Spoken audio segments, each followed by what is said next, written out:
Yang kami hormati Ibu Dr. Evi Segarawati Amri, SPD MPD, selaku dosen pengampu mata kuliah pengembangan kurikulum. Sebelumnya perkenalkan kami dari kelompok 1 dan saya sendiri Nur Emma Zahra selaku moderator dan Rasmawati selaku pemateri pertama, Muhammad Rifki selaku pemateri yang kedua, Tera Mutmainah selaku pemateri yang ketiga, Irma pemateri keempat, dan yang Widya Stuti selaku pemateri yang terakhir. Sebelum membahas lebih lanjut mengenai hasil observasi kami di SDN 028 Imprestamo, terlebih dahulu saya akan menjelaskan mengenai identitas sekolah. Pertama-tama kita perlu mengetahui dari identitas sekolah, yaitu nama sekolah SDN 028 Imprestamo, status sekolah negeri, alamat lengkap Jalan Letu M. Yamin, nomor 13 Tamo, Kecamatan Banggai Timur, Kabupaten Majene, Provinsi Sulawesi Barat. Dan akreditasi sekolahnya yaitu B. Adapun struktur organisasi sekolah yang telah tercantumkan di PowerPoint kami di sebelah sini, dan juga ada visi dan misi sekolah dari SDN 028 Imprestamo. Jadi yang pertama itu ada kurikulum yang digunakan. Jadi berdasarkan hasil observasi di SDN 28 Imprestamo, kurikulum yang digunakan saat ini adalah kurikulum Merdeka Belajar yang menekankan pada pembelajaran berpusat pada peserta didik. Namun kedepannya sekolah juga berencana mengembangkan pendekatan deep learning untuk memperkuat pemahaman dan penerapan konsep pembelajaran bermakna. Dan berdasarkan buku yang telah kita analisis dalam bab 3, implementasi kurikulum di satuan pendidikan, implementasi kurikulum merupakan proses penting yang menjembatani antara perencanaan dan praktik di lapangan. Bab ini menegaskan bahwa keberhasilan implementasi kurikulum tidak hanya ditentukan oleh dokumen resmi, tetapi sangat bergantung pada kemampuan guru dan menerjemahkan dan menyusun kurikulum dengan kondisi nyata peserta didik dan lingkungan sekolah. Dengan demikian, implementasi kurikulum Merdeka di SDN 28 Imprestamo sangat menunjukkan praktik penerapan kurikulum yang sesuai dengan teori pada bab 3, yaitu kurikulum yang hidup dalam praktik kelas dan menjadi rekayasa pedagogik yang dinamis, bukan sekedar dokumen administratif. Next. Adapun kegiatan pendukung penguatan karakter siswa, jadi di SDN 28 Imprestamo, penguatan karakter siswa dilakukan melalui kegiatan rutin seperti upacara bendera, Jumat Sehat, salat duha berjamaah, kerja bakti, dan minggu literasi. Dalam bab 3, implementasi kurikulum tidak hanya melalui kegiatan belajar di sekolah, tetapi juga lewat kegiatan ekstrakurikuler yang membentuk nilai, sikap, dan kebiasaan positif. Jadi kegiatan tersebut mencerminkan penerapan kurikulum secara menyeluruh, di mana pembelajaran akademik dipadukan dengan pembentukan karakter melalui pembiasaan dan keteladanan. Dengan demikian, sekolah telah menerapkan implementasi kurikulum holistik yang menumbuhkan nilai profil pelajar Pancasila seperti disiplin, gotong royong, dan religiusitas. Sekian dari saya kembalikan kepada moderator. Terima kasih kepada Rasmawati yang telah memaparkan pembahasan yang sebelumnya telah disampaikan. Pembahasan selanjutnya akan disampaikan oleh Muhammad Rifki. Kepada Rifki, tempat dan waktunya saya persilakan. Baik, selanjutnya pelaksanaan pembelajaran. Di SD 28 Imprestamo, penguatan karakter siswa dilakukan melalui kegiatan rutin seperti upacara bendera, salat duha berjamaah, Jumat Sehat, kerja bakti, dan minggu literasi. Dalam bab 3, implementasi kurikulum dan ekstrakurikuler yang membentuk nilai, sikap, dan kebiasaan positif. Siswa kegiatan tersebut mencerminkan penerapan kurikulum secara menyeluruh, di mana pembelajaran akademik dipadukan dengan pembentukan karakter melalui pembiasaan dan keteladanan. Dengan demikian, sekolah teladan menerapkan implementasi kurikulum holistik yang menumbuhkan nilai profil pelajar Pancasila seperti disiplin, gotong royong, dan religius. Baik, selanjutnya itu tentang pemantauan karakter siswa. Pemantauan karakter siswa di SD 28 pertama dilakukan oleh guru melalui buku catatan karakter, asesmen sikap, serta observasi langsung di kelas untuk menilai sejauh mana siswa menunjukkan perilaku sesuai dengan dimensi profil pelajar Pancasila.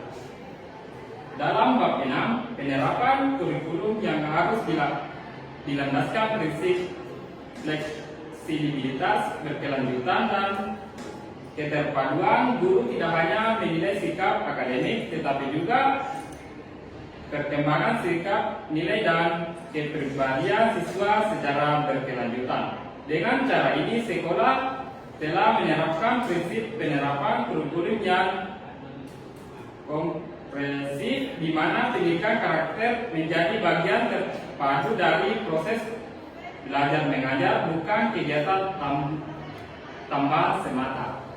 Terima kasih kepada Muhammad Rifki. Pembahasan selanjutnya akan dilanjutkan oleh Tiara Pemaina. Kepada Tiara Pemaina, Baik, selanjutnya itu capaian pembelajaran. Capaian pembelajaran di SD 28 Persamo disusun berdasarkan pedoman dari Kemendikbud dan disesuaikan dengan konteks pembelajaran di kelas. Misalnya, pada mata pelajaran bahasa Indonesia, guru menurunkannya ke dalam aspek membaca, menulis, dan berbicara sesuai tema yang diajarkan. Dan dalam bab 7, capaian belajar berfungsi sebagai arah dan tolak ukur keberhasilan pembelajaran. Guru harus menyesuaikan tujuan dan capaian dengan kebutuhan serta kemampuan peserta didik agar pembelajaran menjadi relevan dan bermakna. Dengan demikian, sekolah telah menerapkan prinsip tujuan dan capaian belajar yang kontekstual dan berorientasi pada kompetensi siswa, sejalan dengan semangat kurikulum mereka. Baik, next. Adapun pelaksanaan asesmen untuk mengukur capaian pembelajaran, pelaksanaan asesmen di SDN Negeri 28 Impres Tamo meliputi asesmen diagnostik, asesmen proses, dan asesmen akhir. Guru juga menilai aspek keterampilan dan sikap siswa selama pembelajaran berlangsung. Dalam bab 6, prinsip penerapan kurikulum menekankan pentingnya asesmen otentik, yaitu penilaian yang dilakukan secara menyeluruh terhadap pengetahuan, keterampilan, dan sikap siswa. Asesmen tidak hanya berfungsi sebagai mengukur hasil belajar, tetapi juga sebagai sarana memperbaiki proses pembelajaran. Dengan demikian, pelaksanaan asesmen di sekolah ini sudah mencerminkan penerapan prinsip asesmen holistik dan berkelanjutan sesuai dengan kurikulum Merdeka. Terima kasih kepada Tiara Pemaina. Pembahasan selanjutnya akan dilanjutkan oleh Irma. Kepada Irma, tentang waktu saya persilakan. Selanjutnya, penyesuaian asesmen dan perangkat pembelajaran.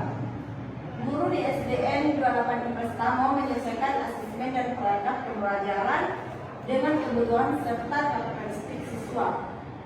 Guru menyusun modul ajar, RPP, dan LKPD yang berbeda sesuai kemampuan minat dan tingkat. Pemahaman siswa, bentuk asesmen juga dibuat bervariasi agar setiap peserta didik mendapatkan kesempatan menunjukkan kemampuan secara optimal.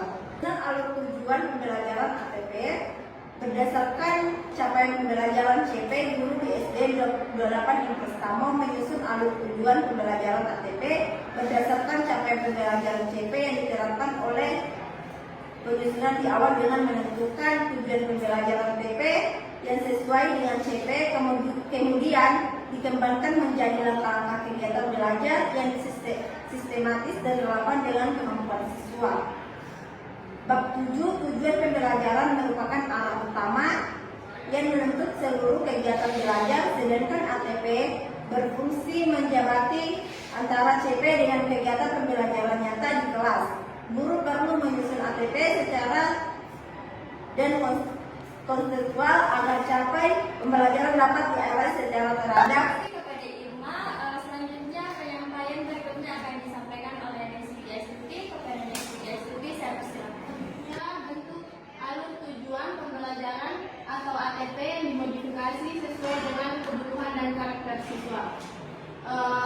Siswa di SDN 28 pembelajaran dengan karakter, kemampuan, dan kebutuhan siswa. Pendekatan metode serta media pembelajaran yang digunakan disesuaikan agar semua siswa dapat memahami materi sesuai dengan kemampuan masing-masing siswa. Dalam bab 6, prinsip penerapan kurikulum menekankan pentingnya fleksibilitas dan diferensiasi pembelajaran. Guru harus mampu menyesuaikan strategi belajar agar tetap berpihak pada siswa dan mendorong partisipasi aktif mereka. Dengan demikian, guru di sekolah ini telah melaksanakan pembelajaran adaptif yang mencerminkan prinsip pencapaian kurikulum berpusat pada peserta didik sesuai dengan semangat kurikulum merdeka. Next. Kemudian ada keterkaitan antara CP, ATP, dan profil pelajar Pancasila. Guru di SDN 28 Impres Tamo mengaitkan setiap capaian pembelajaran atau CP dan tujuan pembelajaran atau TP dengan dimensi profil pelajar Pancasila 3P yang misalnya saat siswa belajar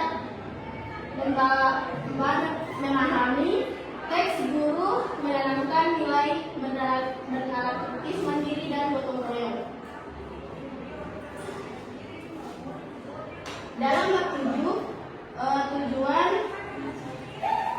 7 tujuan capaian pembelajaran harus mencakup tiga utama: pengetahuan, keterampilan, dan sikap. Yang paling penting terintegrasi hubungan antara CP, TP, dan PP, mencerminkan penerapan kurikulum secara menyeluruh di mana pembelajaran tidak hanya berorientasi pada hasil akademik tetapi juga pada pembentukan karakter siswa. Dengan demikian, sekolah telah melaksanakan pembelajaran yang terintegrasi antara kompetensi dan nilai-nilai profil pelajar Pancasila sesuai dengan prinsip, tujuan, dan capaian belajar dalam kurikulum merdeka. Sekian dan terima kasih. Saya kembalikan kepada Anda. Adapun kesimpulan dari hasil observasi kami di sekolah SDN 28 Impres Tamo, yaitu berdasarkan hasil observasi di SDN 28 Impres Tamo, penerapan kurikulum merdeka telah berjalan baik dan sesuai dengan prinsip yang dikemukakan oleh Uno, Atmowijoyo, dan Lama Tenggo di tahun 2019. Sekolah menerapkan pembelajaran berpusat pada peserta didik melalui penyusunan capaian pembelajaran, alur tujuan pembelajaran atau ATP, dan modul ajar yang relevan dengan karakter siswa. Guru berperan aktif sebagai fasilitator, sedangkan kegiatan sekolah seperti Jumat Sehat, Salat Duha, dan Minggu Literasi memperkuat nilai-nilai profil pelajar Pancasila. Sekian presentasi kami mengenai hasil observasi kami di sekolah SDN 28 Impres Tamo, dan kami juga mengucapkan kepada Ibu Dr. Evi Segarawati Amri, SPD NPD, yang telah membersamai kami mengenai hasil observasi kami. Kami ucapkan sekian dari kami. Wassalamualaikum warahmatullahi wabarakatuh.